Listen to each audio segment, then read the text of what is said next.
Looking for inspiration, peace, and a deeper connection with your soul? If you're ready to investigate your higher truth, take a deeper look inside, and discover a better way to live, stay tuned for Higher Soul Living, where we ignite your divine intelligence for life. With me, Reverend Christine Hart-Savage. I experienced a profound spiritual awakening that was so life-changing. It took me into a 30-year career as a metaphysical life coach and breathwork expert. I've mentored thousands of people through their personal challenges, anxiety, self-doubt, and search for meaning. Higher Soul Living is about choosing to live the higher way. It's about taking conscious ownership and drawing spiritual intelligence into your everyday life. Join me on a search for higher truth to find hope, connection, and happiness. The Higher Soul Living Show starts now. Hello, this is Reverend Christine Hart-Savage. Welcome to Higher Soul Living. This today is actually going to be a very interesting show. It's about your life choices and how they're working for you, because a lot of us don't know how to make choices. We're not good at it. But why today's show is really interesting is I'm going to bring relationship choices into the show. Now, in Australia here, it's morning and it is Valentine's Day. So happy Valentine's Day to everybody. If you don't have a Valentine, like me, go and do something really nice for yourself today anyway. And for other people across the other side of the earth, Valentine's Day is tomorrow. So happy Valentine's Day for tomorrow. So I thought today, because I have a client at the moment who is making some really interesting choices on relationship. So what we're going to be looking at is your life choices, and are those choices based on instant gratification, or are they based on a longer-term life plan? Now, there's no right or wrong with this really. And I think it depends on the stage of life you're in, the age you are and the stage of life you're in. So which one serves you best? Is one better than the other? Is instant gratification better, or long-term life plan? So we're going to open up this can of worms and take a look at both sides of making choices. This is really quite an interesting study, this one. Are your choices in alignment with your values? And is the higher choice really always the higher choice? And what does that look like? So how from moment to moment choices, your moment to moment choices, can they affect the ease of your life and the dis-ease of your life currently and in the future? So these are some of the things to ponder first. Instant gratification and pleasure, or long-term pleasure in a different way, a more planned out pleasure, an enjoyment that's a bit deeper.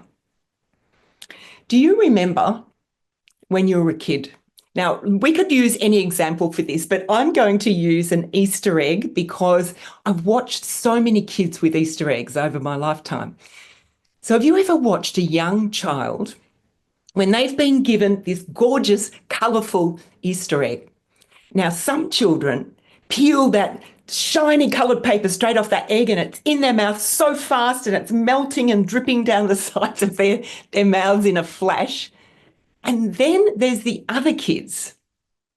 Those kids hang on to their Easter egg.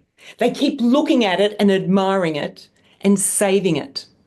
They don't just dive into its deliciousness straight away. Some children even store them away for months. Which one were you?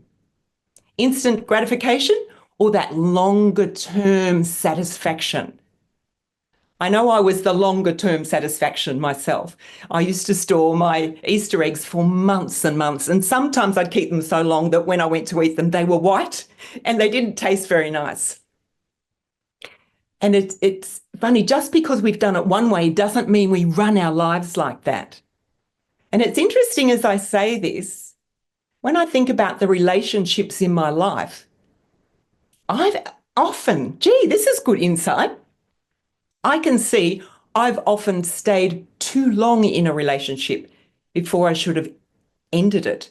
If it was really out of integrity or it became quite toxic or stressful.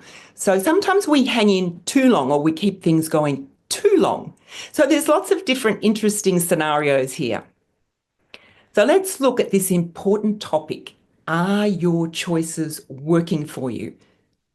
You know, and how do we make these choices? How do we know what to do, particularly if our trust has been broken in the past, which is a lot of us? So, instant gratification. They're the choices you make in the here and now that bring you pleasure in the moment. They're sort of more spontaneous choices. And I love spontaneity. There's nothing wrong with spontaneity. But when you're making a bigger choice, a choice that can affect your life, do we need to look deeper? Do we need to really push it out in front of us and contemplate it at a different level? I know when I was younger for myself that I didn't make great choices. My choices and decisions were made without a lot of thought. I either thought I did what I thought I should do, which is what a lot of people do, or what I wanted to do in that moment. And I didn't stop to think about the consequences, the real long-term consequences of my life. So when you look back on your life, can you remember times when you made quick, spontaneous choices that gave you pleasure in the moment? And what were the consequences when you look back? How did it affect your life? Often, these really quick choices can create just a little bit of chaos or even a lot of chaos. So what do I mean by chaos?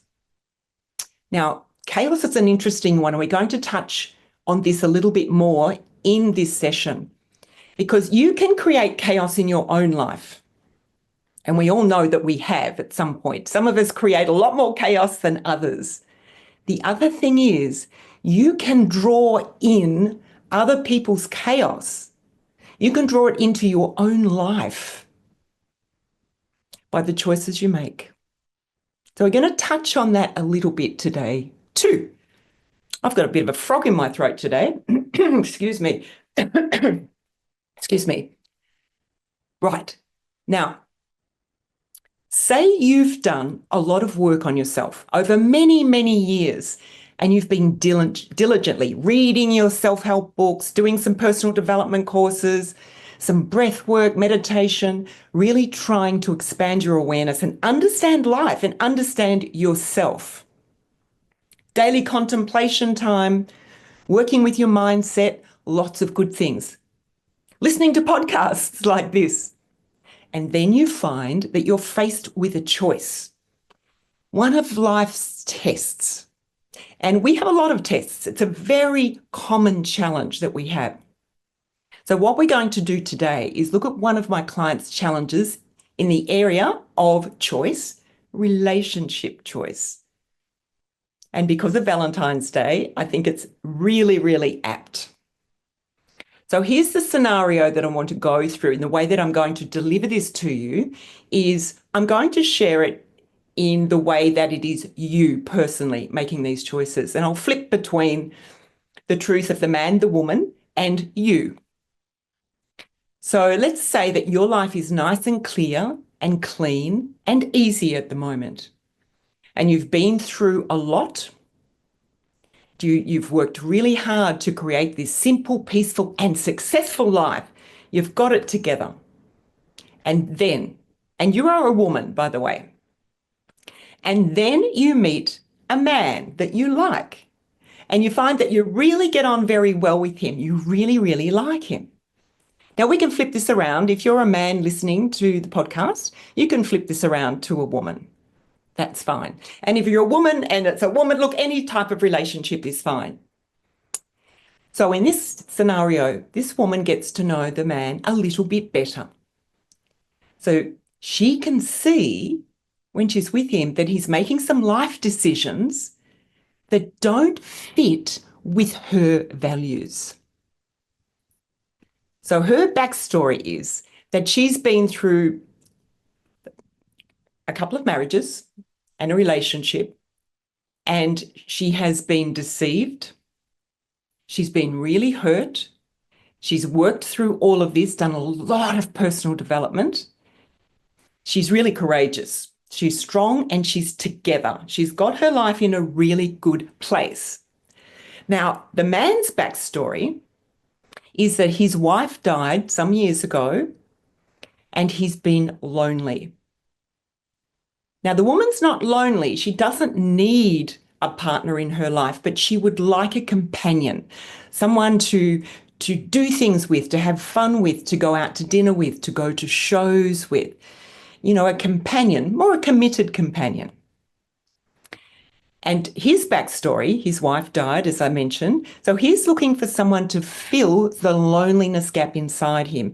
He's looking for somebody to fit the bill like his wife did, sort of recreate that same type of relationship. Now, he loved his wife and he had a really good relationship with her, and he speaks about her with care and respect and love, which is really lovely. So he's looking for a committed relationship. So here you are, that this man is with you or this woman is with you. So she tells you, my client is relaying this to me and I'm going to relay it to you as if it's you. So this man tells you he's been connecting up with some other women since his wife passed away. He found the first couple of years really difficult, and he says these women are just friends. He has what he calls coffee dates, some dinners, a show here and there, and he mentions different women at different times. He did have a relationship, he said, with a woman who was a bit younger for about 12 months, but that ended. She ended that relationship. Now, my client says that as he's mentioning these different women at different times when she's met him for coffee, she calculated there's about 4 or 5 women that he meets on a regular basis. But he declares to you, his interest in you is more than the other women. And he met them before he asked you out. So you think, okay, that's fair enough. You understand that. He also shares with you that he's organising to go travelling overseas with one of these women for a couple of months. And the plans are already in action. So you continue meeting with him for coffee, for drinks, and enjoying his company. And you each share your beliefs, your life really easily. You laugh a lot. You really like him. He really likes you. Then you find out from him as time goes by that actually the woman he's organising to go away with has been more than a friend on quite a few occasions. But he assures you that now he's interested in you, he will be travelling with her just as a friend. So you ask him, does she love you? And he says, yes, he thinks she does. She wants a relationship. And then you ask him, do you love her? And he says, no. No, he doesn't. And then you ask him the obvious question, are you going to tell her? And he says, no, not at this stage. And you ask why? And he says, in case she cancels the big trip that they've organised, because he really, really, really wants to go on this trip. It's his primary focus. Now, he doesn't leave for another 6 weeks. And he wants to keep seeing you before he leaves. And then after he gets back from the trip. Now, you're torn because you like him and you have a deep connection, great conversations, laughter, fun. He's the person that you think, yeah, this could really work. So do you make the choice and keep seeing him before he leaves on this trip? Do you take him on face value that the travelling companionship or the companion relationship will be just that, a travelling companion and nothing more? So you've got choices here around trust. You've got choices around what suits you. There's so many different choices that could be made here. So do you choose that instant gratification and enjoyment of his company? So do you stay in this friendship and step into it further for the moment to moment, having some fun, getting to know him more? Do you choose to step back and keep a friendship at a distance and not see him as often, maybe an occasional coffee or dinner, and see how that develops in the future? Or do you chop him off completely? These are the decisions that often we're facing in our day-to-day lives. So when we think things through at a deeper level, like when you think about this, what might be the long-term effect?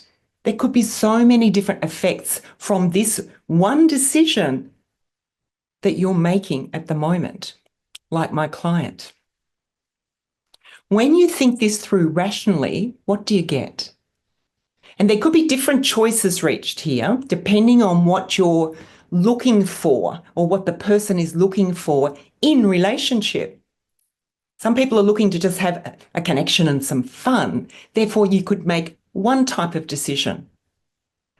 But if you're looking for a long-term, more committed relationship, you may make a different decision, take a different turn. So let's unpack this a bit. The desire for a long-term committed relationship might be a very different decision.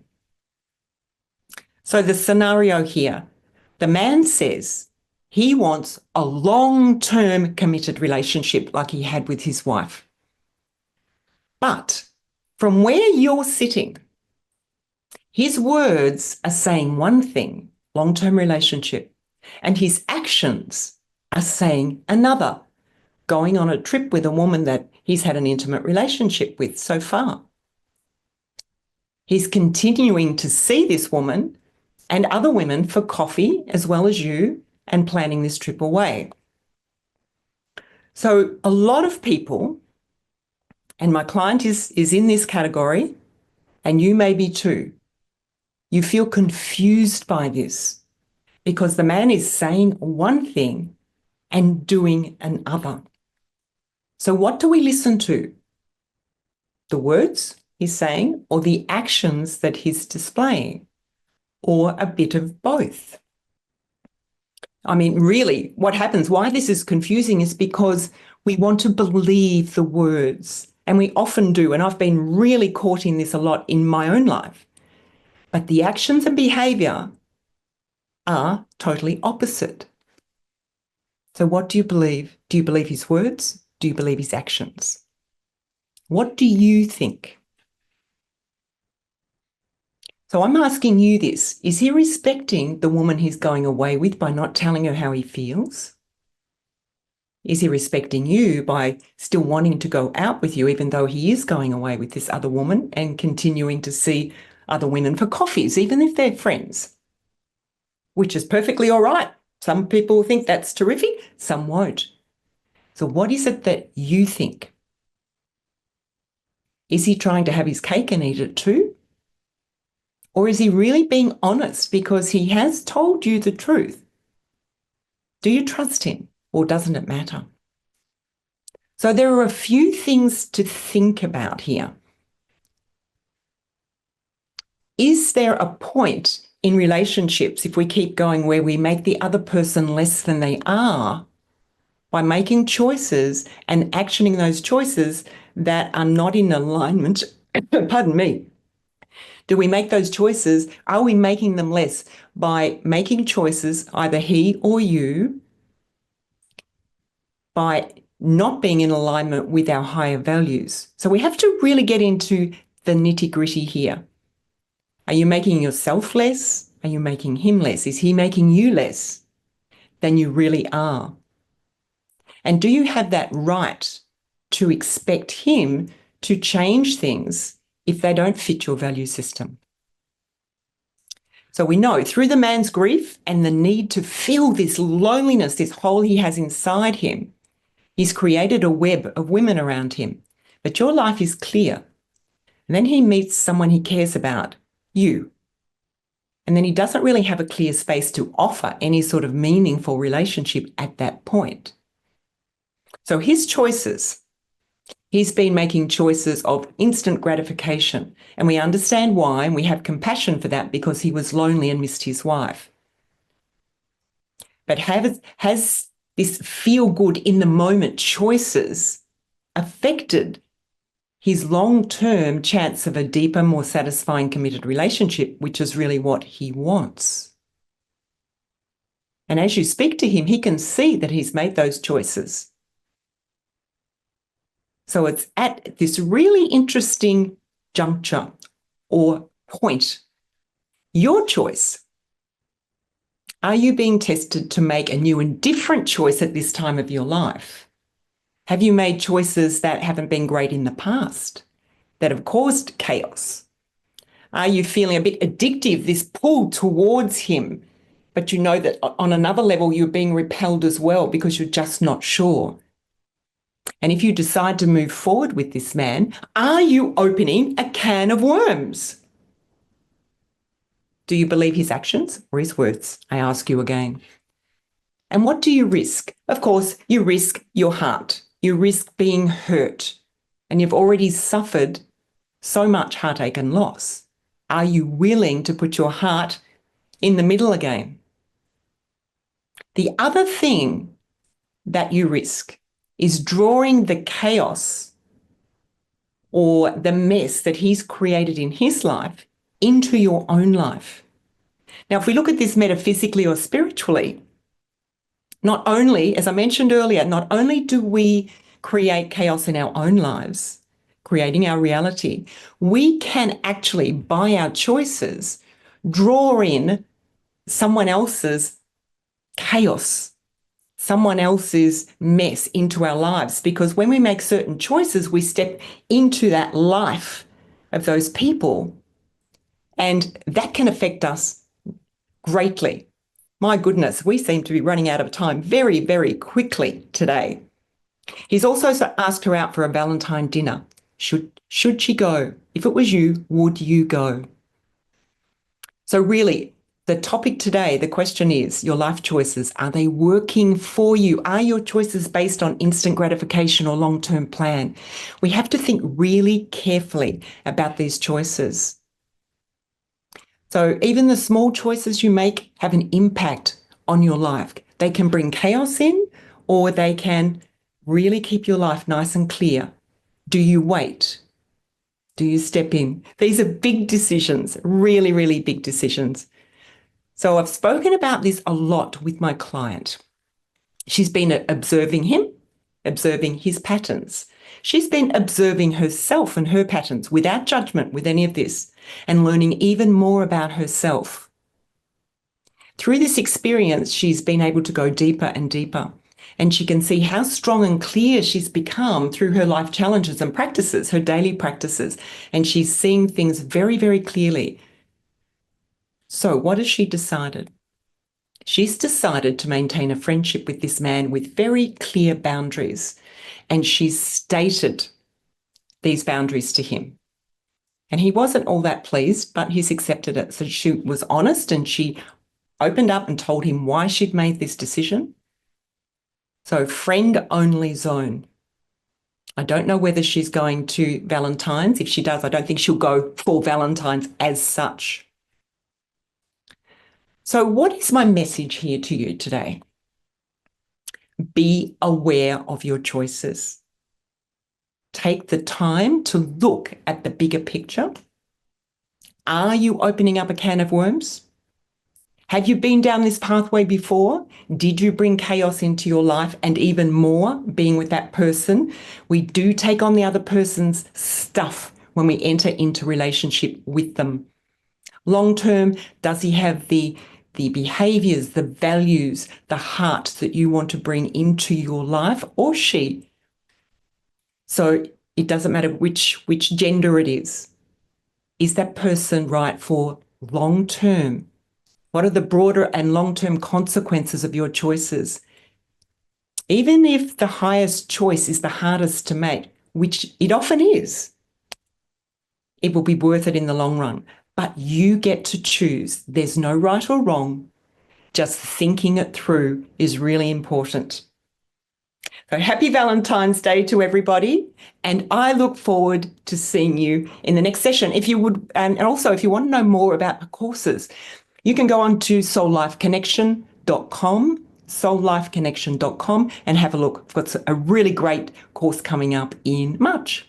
I'll see you next time. Thank you for tuning in to Higher Soul Living, where you'll ignite your divine intelligence for life with me, Reverend Christine Hart-Savage.